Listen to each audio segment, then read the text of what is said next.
Laurence from Lost in the Pond on the channel.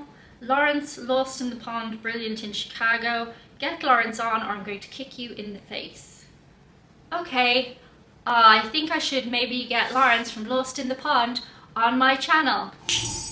Wow! I'm so good at things and magic.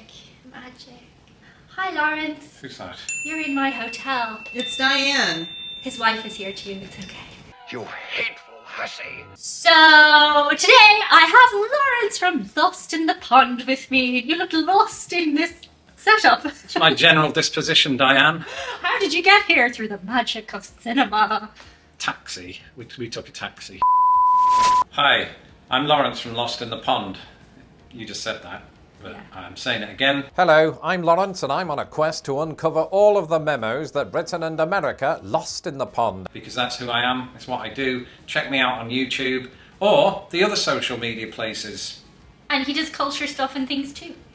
Yeah. In a light-hearted way. Very light-hearted way. Awkward. Well, today I'm going to talk to Laurence about what it's like being a person living in the United States of the America versus being a person just visiting the United States of the America. They're both very different things. They are different things because I feel like I get all the loveliness of like being a tourist and I get to see all the nice things and maybe I get people on their best behaviour. Mm-hmm. What do you think? It's possible, especially with your accent, and I've experienced that myself in the past visiting, and I think that's true. I think some of the day-to-day things that I have to experience living here you don't have to put up with, so it's great.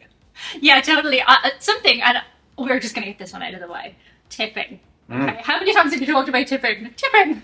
Tipping a lot, because it's such a big cultural difference, I think, between both America and my country, and probably your country, I suspect. Exactly. So when I come here, I really do have to think about it, though. Like, yeah. when I'm tipping, like, am I tipping this much? Am I tipping that much? Do I tip this person? Have they gone?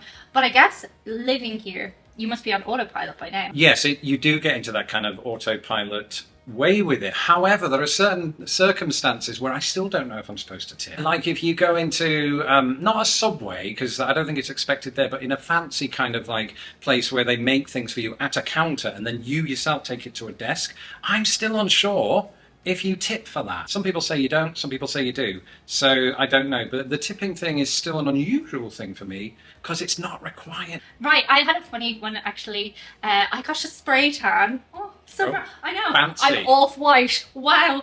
Right, because if you're not Oompa Loompa orange, what are you even doing with your life? But I asked for medium and I got fair. If fake tan dysmorphia is affecting you or a loved one, please contact Diane's Patreon or channel membership. Also, if you're enjoying this video, you'll probably enjoy the behind the scenes and the additional video which will be coming out in this channel soon, so subscribe or miss out. So I'm supposed to go back and get resprayed. Now I already tipped for it and they offered my money back, but they said they'd respray me. So I'm like, do I tip again? That's a good question, and without much experience of tanning salons, I can't really give you an in-depth answer to that. But I can say that I think that, just generally speaking, when you revisit or go back to an establishment that maybe you've been to before, it's still expected that you would perhaps tip. If it's a different person, I'm thinking I'll tip them, but if it's the girl who did me the first time... You've got to send a message. Right. Wow. This day and age. I'm kidding. I'm actually... She's been in Chicago too long. I am a profoundly good tipper. Are you? Yeah, definitely. 20% every time. Not every time. There was this one incident at IHOP where we got shortchanged in both senses of the word, and that person received a tip of about 1%. Oh my God, really? No. I can't imagine you would do that. I wouldn't do that, but I was tempted. It was in my head to do it. And the British anger is so quiet and seething. It is, but also this sort of like propensity to be polite was also weighing against it. So I thought, well, I should at least do something, and I did. Right. I love like how expressive Americans are. Like when an American is angry, you know they're angry. Oh yeah. And I found myself like, say something happens even on camera, and I'm like, was I very furious there, and it was very rude, and then I look back at it, you know, and same with British people. Oh yeah. You're like, no, you're angry and all. Oh, You yeah, actually seem quite pleasant. Are you all right, mate? Yeah, I'm fine. And you feel it deep within your, being. that you've been rude. And it's like when we met you today, Tara suggested, oh, why don't you come meet us at where we're going to be? And I was like, oh, I've already made the plans. We don't want to ruin the plans now, you know. And so that happened, and I still feel bad to this day. No, you shouldn't. I'm totally fine with it. They ask you how you are, and you just have to say that you're fine when you're not really fine, but you just can't get into it because they would never understand. If they're just like straight out the gate, very broad general question, is there any huge differences you can think about being a person who visits here versus being a person who lives here that would immediately jump out at you? I think some of it's to do with the day-to-day stuff. I mean, for instance, you're mandated to have and purchase healthcare here or get it as part of your job. The healthcare system, of course, wildly different to what I would expect back home. We had an incident years ago where we got a massive bill. We're talking 6 figures here. I can't do maths. Six figures. I know.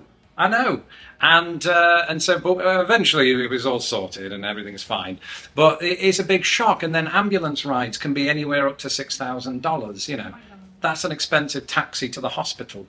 Yeah. So things like that really stick out to me. It's those things that you need in your life, but you wouldn't necessarily have if you're a traveller here. Right.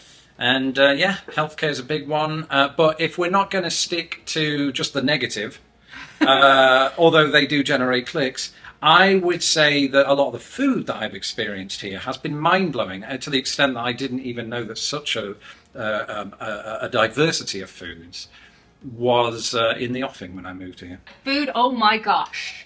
Oh my gosh. Now, I do get the worst of the food because I do the taste tests, and I mean, pretty much when I come here, it's just like junk food.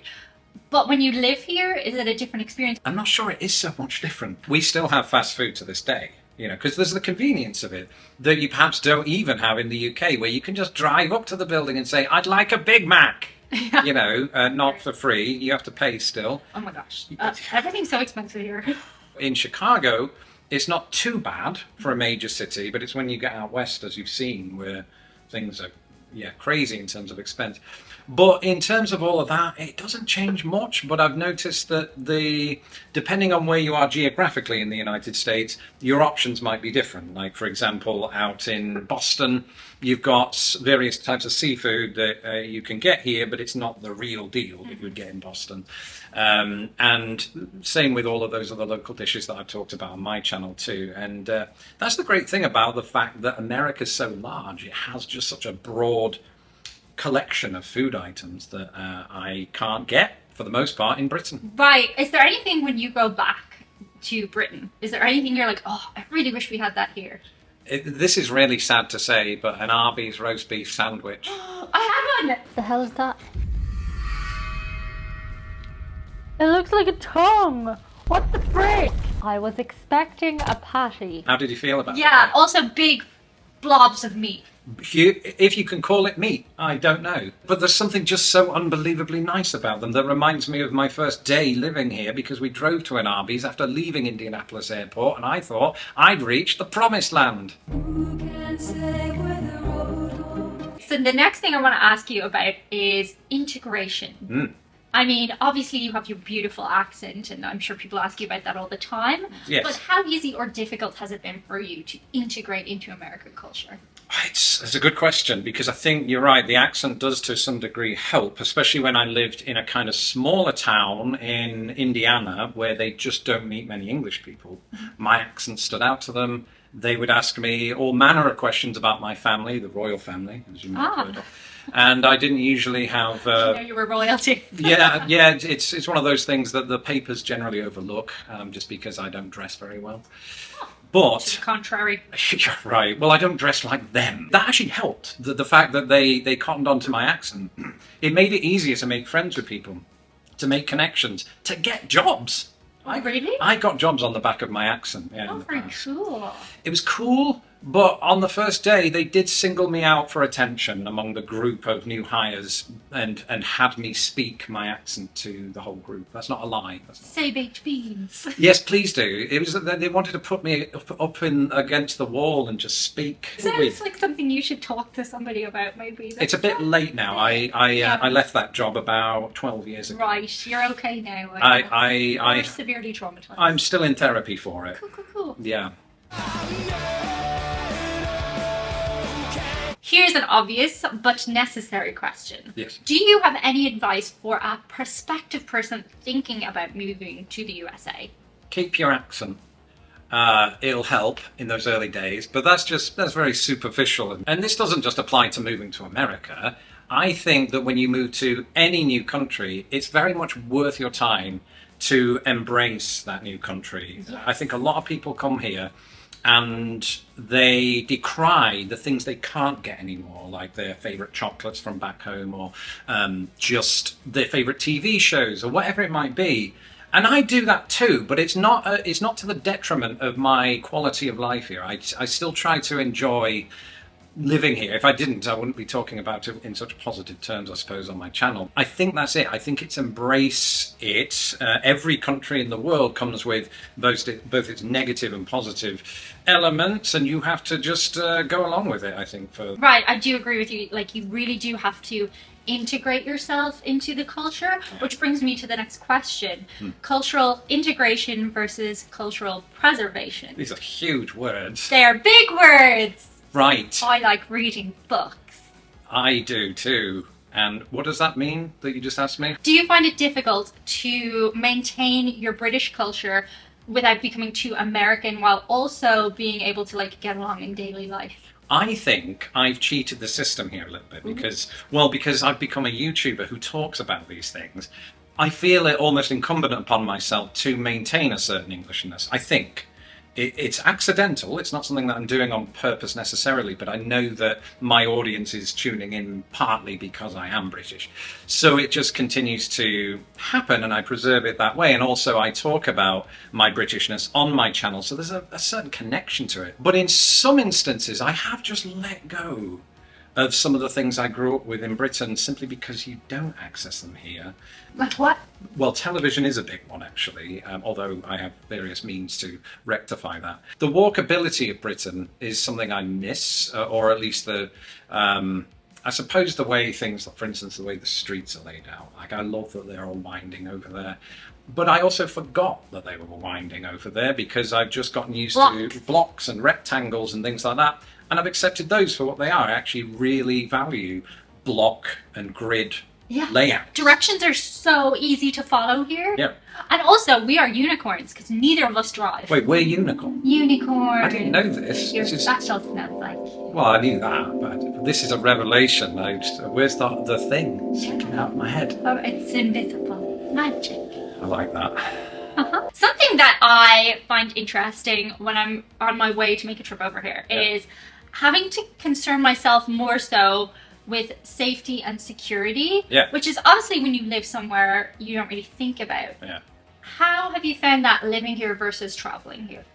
It's an interesting one, that, because I think that the news might suggest that America could be an unsafe place to live, given all of the sort of wacky stories that come out. I think that depends on where you are. You know, even in Chicago, there are perfectly walkable and safe places all throughout Chicago, in fact, but it gets this reputation as a war zone. These are things I've just never seen with my own experience. So it's about knowing where to walk, where to be, and all of that. I generally think I felt more unsafe in certain parts of Britain, actually. That's very interesting. Yeah, but then again, I say that as a bloke who's 6 feet tall. So I don't have all the answers to that question. Certainly that's been my experience, but I don't know how you found it this week. It's very interesting because I suppose in a way when you're living somewhere, it's the devil you know. Yes. So you sort of know what like scams to be aware of. Oh yeah. Or like what streets are dodgy and what you're kind of grand to walk around with your phone out. Yeah. Whereas when you're somewhere totally new and you're visiting, you're just like, oh, I gotta be careful everywhere because I don't know if this is a safe place or not. That was me in San Francisco, actually. Okay. Yeah, specifically when I went there 6 years ago. I initially was there on my own at night, and by all accounts, where I was not unsafe, but I just didn't know, so I just assumed, and I was looking over my shoulder, all the time, and I'm like, what's he doing? Oh, he's just selling baguettes. It's fine. Baguettes! But you don't know that, you're right. But certainly when you live here on the day-to-day, you hear all the stories. Oh, don't go down that street, or don't, walk into that person's yard. I mean, that's just a good rule in general. Generally speaking, Yeah. Don't do that. Have there been any times that you found your Britishness being lost in translation amongst the Americans? Yes, actually, plenty of times. And often it doesn't manifest through words and phrases. Sometimes it does. Often it's tone. I think sometimes people here don't recognize my brand of sarcasm. And that, by the way, is not to say that Americans themselves don't get sarcasm or don't have it. They do. It's just very different. I think when Americans are sarcastic, they let you know it's sarcastic through their tone of voice, right? And I think British people are just so sort of dry about it that you can't really tell that they're being sarcastic. Totally. I think that's very true. And something I maybe have cut out of my personality on YouTube a little bit is the sarcasm, because more often than not, people don't get it. I've ramped it up. Oh, really? I just feel like it's because it's more fun. Right. Especially if they don't get it. You know, you can write in the comments. I did a video recently and I was reacting to something from the 60s or 70s, a music video. And I went, wow, look, no phones anywhere. Not a phone in sight. And everyone's like, Diane, phones weren't invented back then, mobile phones. And I was like, I know, I was just joking. Yeah. But it's just as you say, the tone is just different. Yeah, it is. And it's even harder when you're writing it down, I suppose, in a comment, because you can't see the sarcasm. Yeah. I heard there's a new thing, you hashtag S when you mean sarcasm. Are you serious? Yeah. Oh no, hashtag slash. /S. Slash. I have to remember I don't know which way that. the slash goes. Maybe I'll say that out loud when I'm being sarcastic as well. /S. It'd be really awkward. Yeah. /S. My last question for you, Laurence, Lost in the Pond, go check his channel. It's wonderful. That sounded like /sarcasm, but it wasn't. No, please. You can be as sarcastic about that as you want. It's great. No, it is. I am actually being sincere. Anyway, if you could come up with an invention for a British person who has moved over or is thinking of moving over to the America, what would that be? It can be technological, it can be otherwise. High-speed rail would be good, just because, we don't really have that in America, and we technically have it in Britain, and I miss it. But I realise that is a pipe dream, sometimes literally with trains. I think, though, for my own personal life, I don't know, maybe it would be something to where I can just translate myself, especially when I'm being ultra sarcastic. But also the words that I use, so that when I encounter an American and I use a word that is just not used here, it translates to them in their brain like they're in an episode of Doctor Who. Wibbly wobbly, timey-wimey. Crack. I always have that. That's a huge one. Yeah. Crack. Oh, the Irish The Irish word for crack. It's fun. For a minute there, I thought you were offering me something untoward. You're so Americanized. Crack is, obviously in America, not a good thing. But in Ireland, a very good thing. It's spelled differently, correct? C-R-A-I-C. Right. In Ireland. Okay. Can you explain to me what that is again? I saw it in one of your videos. It's just fun. Just means having fun. Having a bit of crack, a bit That's of fun. right. I've heard English people use that term as well. Oh, you've adopted it. We've adopted it. We've stolen your stuff. It's okay. You're used to that by now. Yes, I was going to say. Yeah. Is there any app you could think of that would be good for moving to the America? Yes, actually, I think it would be a great idea if there was an app that pointed people to the correct visas that they need when applying for, say, citizenship or a residence or whatever it might be. That way, they don't have to go through all of the legwork to type it in on USCIS's website. I'm not disgruntled.